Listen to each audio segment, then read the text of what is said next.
चलिए तो खबरों का खेल, खास पेशकश हमारी, जिसमें खबरें बिगाड़ती हैं शहरों की चाल, खबरें करती हैं आपको माला माल। तो आइए उन खबरों को लेकर के आते हैं और आपके बहुत ज़्यादा सवालों के उत्तर इसी माध्यम से मिल जाएंगे। तो आइए एक करके कंपनियों को लेकर के आते हैं। स्क्रीन पर पहली कंपनी लेकर के आइए, बजाज फाइनेंस पे यहाँ पर बिजनेस अपडेट आई है। कस्टमर फ्रेंचाइजी जो है वो से इनको आय जो है 8.8 करोड़ से बढ़ करके 10 समथिंग करोड़ हुई है। एवीएम कंपनी का 25% बढ़ा है लास्ट ईयर के मुकाबले। ये अच्छी बात है बजाज फाइनेंस के लिए। तो ये यहाँ पे अच्छा इजाफा देखने को मिला है। डिपॉजिट ग्रुप में भी हम देख रहे हैं, बुक में जो है 15% से ज़्यादा की ग्रोथ देखने को मिली है। आज 4.5% के आसपास की बढ़त बजाज फाइनेंस के शेयर में देखने को मिल रही है। सर, करंट लेवल पे कैसा लग रहा है? लोन बुक में 23% का इजाफा, हालांकि ऊपरी स्तरों से बाजार हल्का हुआ है, तो ये भी हल्का हुआ है, लेकिन ओवरऑल नंबर्स अच्छे दिखाई दे रहे हैं। आपकी टिप्पणी क्या रहेगी? सर अभी नहीं चलेगा और अभी नहीं चलेगा। ये हमने पहले भी शो किया था, तब मैंने कहा था अभी थोड़ा सा टाइम ना एक रेंज में बिताने वाला है, इसको थोड़ा सा समय दे दीजिए, थोड़ा सा छोड़ देते हैं इसको। अगर खरीदने का इंटरेस्ट भी है, थोड़ा सा करेक्ट करने दीजिए। 880 के आसपास आएगा, 886, 880, 886 के आसपास आएगा, वहां पे बाइंग करेंगे। चलेगा कब? अगर सवाल ये है कि चलेगा कब, तो आप मान के चलिए जब अब ये 948, 952 की रेंज को ब्रेक करके मेंटेन करेगा, उसके बाद एक अपसाइड के लिए तैयार होगा। हिस्ट्री ये कहती है बजाज फाइनेंस कंसोलिडेट करता है, फिर बीटा रिटर्न छोड़ता है। अभी कंसोलिडेशन का टाइम है, अभी नहीं चलता। अभी नहीं चलेगा। चलिए ठीक है, अगली कंपनी लेकर के आते हैं, बजाज ग्रुप की ही, बजाज हाउसिंग फाइनेंस कर लेते हैं। बजाज फाइनेंस के बाद यहाँ पर इनका जो डिसबर्समेंट है उसमें सालाना जो है 22% की ग्रोथ देखने को मिली है। यहाँ पर अच्छा मोमेंटम बनता हुआ दिखाई दे रहा है। इसके अलावा ये बढ़ करके जो है 12,004 करोड़ से बढ़ करके 14,640 करोड़ हुआ है जो इनका डिसबर्समेंट है। और एसेट अंडर मैनेजमेंट एयूएम में जो है करीब ये 1.20 लाख करोड़ रुपए रही है। आज 1% के आसपास की मजबूती यहाँ पर देखने को मिल रही है। एयूएम में 24% का इजाफा यहाँ पर देखने को मिल रहा है। सर, क्या टिप्पणी रहेगी आपकी बजाज हाउसिंग फाइनेंस को लेकर के? काफ़ी क्वेरीज रहती हैं यहाँ पर लोगों की, कई लेवल पे लोग एंट्री लेकर के बैठे हुए हैं। क्या टिप्पणी रहेगी सर आपकी? सर ये भी नहीं चलेगा। अभी आप इसको भी देख के रखिए, ये अभी एक रेंज में चल रहा है। 132 की हाई एंड की रेंज है और लोअर एंड की रेंज आप कंफर्टेबली लेके चलें 112 से 116। इसी रेंज में अभी ये मूव कर रहा है। बहुत स्ट्रॉन्ग बेस फॉर्मेशन कर रहा है और हो सकता है आने वाले 1-2 क्वार्टर तक ये बेस फॉर्मेशन करे। बट मैं एक चीज बोल देता हूँ सर, जिस स्टॉक का बेस फॉर्मेशन स्ट्रॉन्ग होता है ना, वो स्टॉक इवेंचुअली बहुत अच्छा ब्रेकआउट देता है। समय अभी लगेगा, चलेगा अभी हाथ के हाथ नहीं। मल्टी बैगर है, लोअर लेवल्स पे पोजीशन बनाए और हायर लेवल्स पे बेचे तभी जब आप लंबी अवधि के लिए निवेश नहीं कर रहे हो। तो 128 से 132 की रेंज में बेच सकते हैं। ठीक, ये बात बजाज हाउसिंग फाइनेंस पे निकल के आई। अगली कंपनी जरा स्क्रीन पर लेकर के आ जाइए, उस पे बारे में भी जरा टिप्पणी कर लेते हैं। ये है जो है बीएससी को लेकर के जो खबर आई है। सर, जन स्ट्रीट पर शेयर बाजार में कारोबार करने पर अब प्रतिबंध लगा दिया गया है। इनके करीब 18 देशों में ये बिजनेस करते हैं। इंडियन इंडेक्स डेरिवेटिव मार्केट में अवैध तरीके से मुनाफा कमाने का इनका आरोप है। हालांकि अभी भी सर इसमें एक पेच है कि कहीं क्योंकि नॉन एथिकल होना एक अलग विषय है, इल्लीगल होना अलग विषय है। तो इनके पास जो अभी जो आरोप लगे हैं वो इल्लीगल हैं या नहीं है, वो थोड़ा सा देखना पड़ेगा। अनएथिकल हो सकते हैं। अभी आपकी टिप्पणी क्या है सर? कितना डैमेज हो सकता है, क्या टिप्पणी रहेगी? और आज जो दबाव बीएससी पर देखने को मिल रहा है इसकी वजह से? सर देखिए, मेरे वो जो हमने स्टार्टिंग में भी बात करी थी कि ये एक अपॉर्चुनिटी बनती हुई दिख रही है और यहाँ से थोड़ा सा और कूल ऑफ कर जाए। और मैं तो कहता हूँ सर, बहुत लोग हैं जो लोअर लेवल में बीएससी को बाय करने के लिए बैठे हुए हैं। लोअर लेवल पे आने दीजिए, 2440 के आसपास आता है, अपनी बाइंग चालू कर दीजिएगा, कोई भी प्रॉब्लम नहीं है। एक इंस्टीट्यूशन बाहर होगा, बहुत सारे इंस्टीट्यूशंस और हैं, वो ट्रेड करेंगे। और जब ऐसे आप देखें प्रॉब्लम क्रिएटर्स बाहर होते हैं ना, तो कहीं ना कहीं वापस से एक रिटेल का इंटरेस्ट, एचएनआई इंटरेस्ट वापस जाता है उस सेगमेंट पे। ओवरऑल पॉजिटिव न्यूज है, नेगेटिव बिल्कुल भी ना। चलिए ये बात जो है निकल करके आती हुई इस समय। और ज़रा अब अगली कंपनी जो है स्क्रीन पर लेकर के आते हैं और यहाँ पर है डिफेंस शेयर। सर, जिस पर हम लोग बातचीत कर रहे थे कि अब देखिए डीएससी की मंजूरी मिल गई है। 1.05 लाख करोड़ के 10 डिफेंस प्रोजेक्ट को मंजूरी दी गई है और ये कल ही जो है काम हुआ है रक्षा मंत्री राजनाथ सिंह की अध्यक्षता में। और इसमें फोकस जो भारत निर्मित जो उपकरण बनाएंगे उनके लिए ही ये खरीद की मंजूरी दी गई है। एयर डिफेंस सिस्टम हो, बख्तरबंद गाड़ियाँ हो, इलेक्ट्रॉनिक वारफेयर सिस्टम, इन सब की खरीद की मंजूरी मिली है। इसके अलावा ये भी कहा गया कि ये चाहे वो नेवी हो, जो हमारी नेवी है, जो आर्मी है, जो हमारा एयर डिफेंस है, ये तीनों क्षेत्रों के लिए सर 1 लाख करोड़ से ज़्यादा का ऑर्डर यहाँ पर दिया गया है। इसे कितना पॉजिटिव मानते हैं? और ये जो बीच बीच में खबरें आ रही, दूसरा यूएस के साथ जो बातचीत चल रही है, जो स्ट्रेटजिक डिफेंस की डील की बात हो रही है, उस पर आपकी कोई टिप्पणी अभी तक नहीं आई, तो मैं उस पर भी आपकी टिप्पणी जानना चाहूँगा इसको लेकर के। सर कल ही ये बात आई थी बाहर कि यूएस के साथ भी एक ट्रेड डील आपकी होती हुई दिख रही है।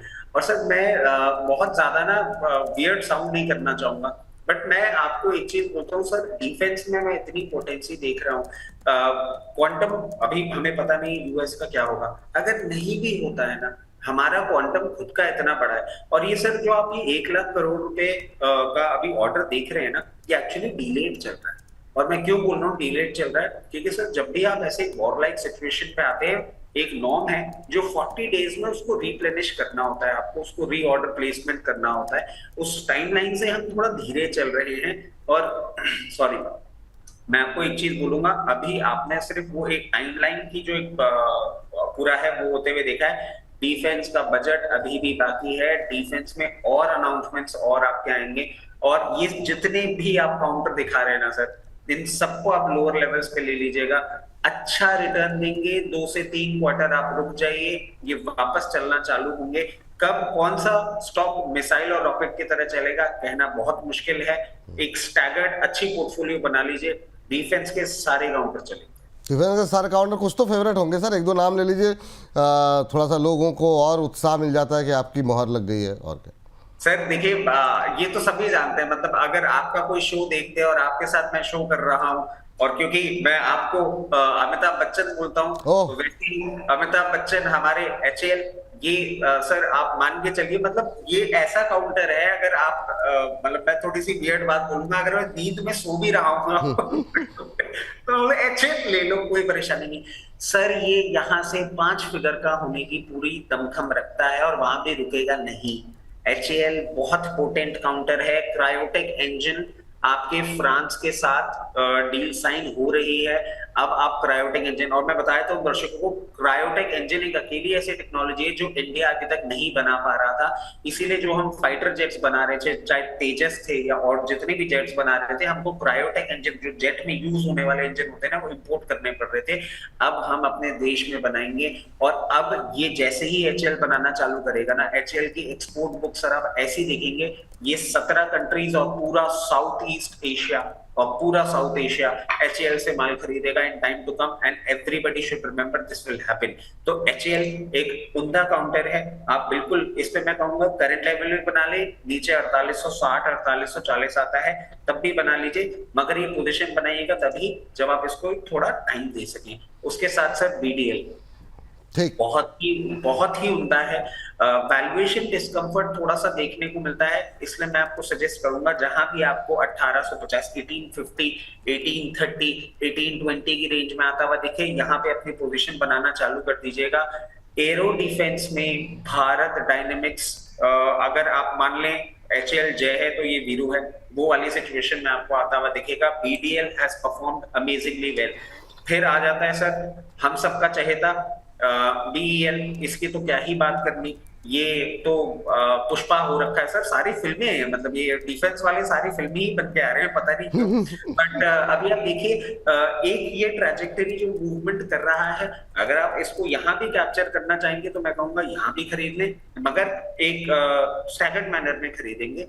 ये यहाँ पे इसलिए खरीदने के लिए बोल रहा हूँ क्योंकि जिस तरीके से चल रहा है, एक बार को ऐसा लग रहा है ये 460 तक जा सकता है, तो यहाँ पे आप थोड़ी सी पोजीशन खरीदेंगे। और अगर ये कूल ऑफ करता है मार्केट की वॉलेटिलिटी में, और किसी भी दिन आपको एक अपॉर्चुनिटी जैसे BSE में आपको आज मिल रही है, वैसे इसमें किसी दिन अगर अपॉर्चुनिटी मिलती है और 388 से 394 की रेंज में भी आता हुआ दिखता है, बाकी पोजीशन हम वहां बनाएंगे। इसके साथ साथ सर पहले भी मैं बोल चुका हूँ, वापस से रिआइटरेट करूंगा, मेरे बोलने के बाद ये चला भी था जी। मिश्र धातु निगम लिमिटेड। सर अभी ये एक रेंज में चल रहा है। और मैं आपको एक चीज सबको बताना चाहूंगा कि डिफेंस में जितने भी स्पेशल स्टील लगता है, मिश्र धातु इज दी ओनली कंपनी। तो जितना मेटल वहां पे जाएगा ना, वो सारा का सारा मिश्र धातु की तरफ से जाएगा। अभी इस कंपनी ने उस तरीके से बिल्कुल भी अपनी चाल नहीं दिखाई है, बहुत पोटेंट है। बाइंग कहाँ करनी है, जब भी आपको मार्केट वॉलेटिलिटी के चलते थोड़ा सा नीचे मिलता है, 405 404 से 398 की रेंज में मिलता है, आप वहां पे अपनी पोजीशन बनाइएगा।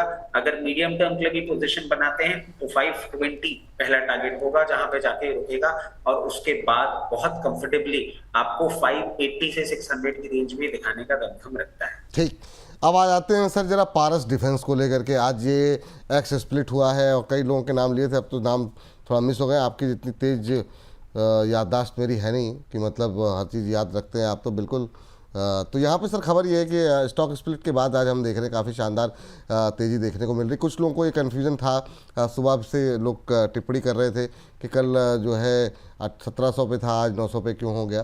तो आ जाएंगे आप लोगों के अकाउंट में शेयर। अभी आज से एक्स स्प्लिट हुआ है और इससे जो है लिक्विडिटी जो है वो बढ़ेगी।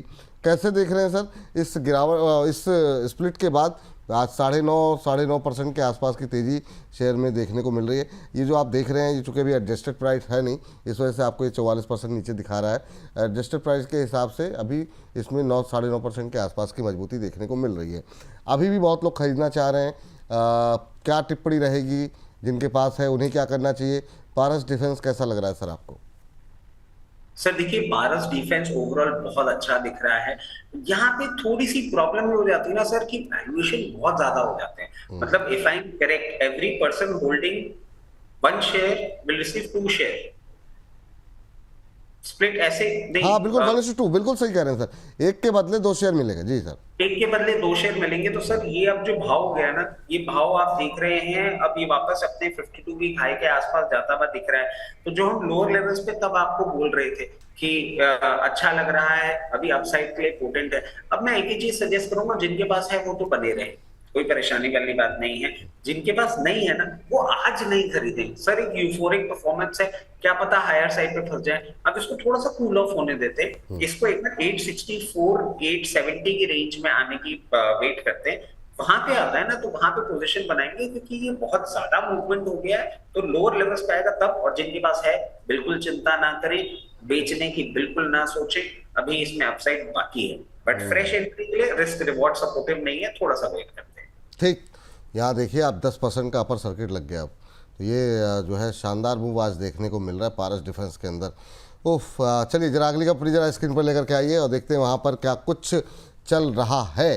तो यहाँ पर जो है टाटा ग्रुप की रिटेल कंपनी, जी हाँ, रिट्रेंट के बारे में बातचीत कर रहे हैं। आज सर बड़ा दबाव देखने को मिला। दरअसल हुआ ये है कि एक तो जो कंपनी की जो एजीएम थी उसमें जो है रेवेन्यू ग्रोथ में मंदी की आशंका जताई गई कि थोड़ा स्लो डाउन देखने को मिल सकता है आगे के। और उससे बड़ी बात जो है कही गई नुवामा की तरफ से, उन्होंने डाउनग्रेड कर दिया वो, और मतलब जो है करेले में नीम की वाली बात हो गई। तो 5 साल जो है आपको बता दें कि अब जो आउटलुक दिया गया वो लोगों को पसंद नहीं आ रहा, खासतौर से ब्रोकरेज हाउसेस को। उनकी तरफ से जो डाउनग्रेड शुरू हुए हैं, क्या ये जो है ज़्यादा गिरेगा सर, या फिर अभी क्या खरीदारी की जा सकती है? क्या ये भी आपदा में अवसर होगा, या वाकई में लग रहा है कि नहीं अभी थोड़ा सा आपदा बनी हुई है, दूर ही रहा जाए?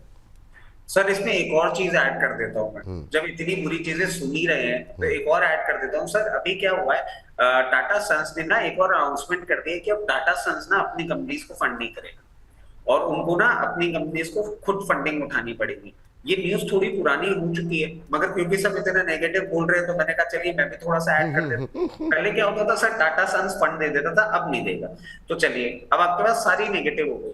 मगर मैं एक चीज बोलता हूँ सर, इस नेगेटिव के बावजूद आप ये देखिए कि ऑफ हाई से कितना स्ट्रांगली यहाँ पे मेंटेन कर रहा है। इस नेगेटिव के बाद आप एक चीज ये देखिए कि अभी सर डीमार्ट के फिगर्स आए थे।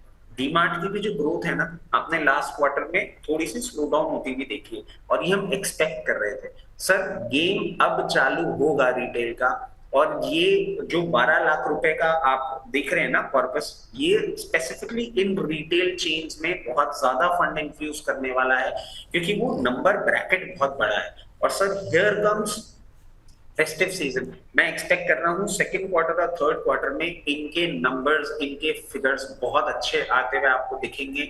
May it be DMart, may it be trend.